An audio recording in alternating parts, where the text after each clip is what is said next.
Hi, welcome to another episode of Hot Takes. Just prior to the autumn statement back in October, JP Morgan Chase approached the Chancellor and basically issued an ultimatum.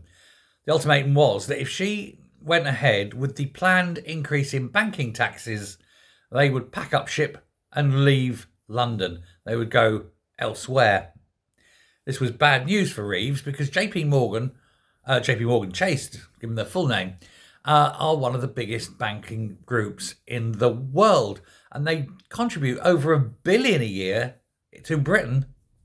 One company over $1 billion a year in profits. That's how much money they make. This is a combination, of course, of corporation tax, various other taxes involved with banking, plus, of course, the stamp duty on share dealing. And of course, they're dealing an awful lot of shares every day. That adds up. And so we're faced with the prospect of, at that time, our £22 billion black hole, and JP Morgan threatening to flee and taking $1 billion a year with them. She had no choice but to abandon the rise in banking tax. Only she didn't abandon it. She's merely postponed it. And she's in negotiations with JP Morgan Chase in the hope that they can come to an agreement. Because let me tell you, if JP Morgan Chase go, so will others. They've got cheaper places to be if they want to trade and make money. Seems odd that she would kill the golden goose, as it were.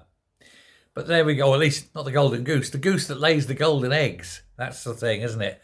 Because those eggs keep coming. You kill that goose and you're screwed.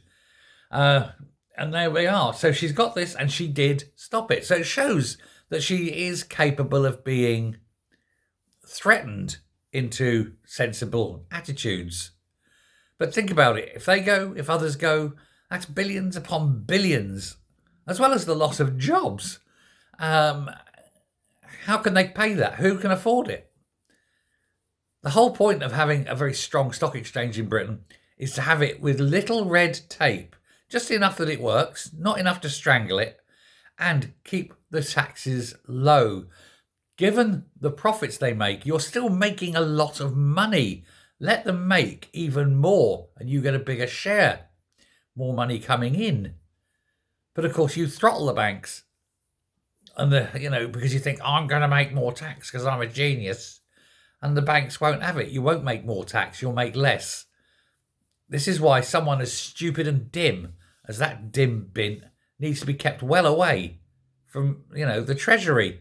She'd be more suited to Ministry of Environment, especially given the amount of bullshit she spreads everywhere. Thanks very much. Bye.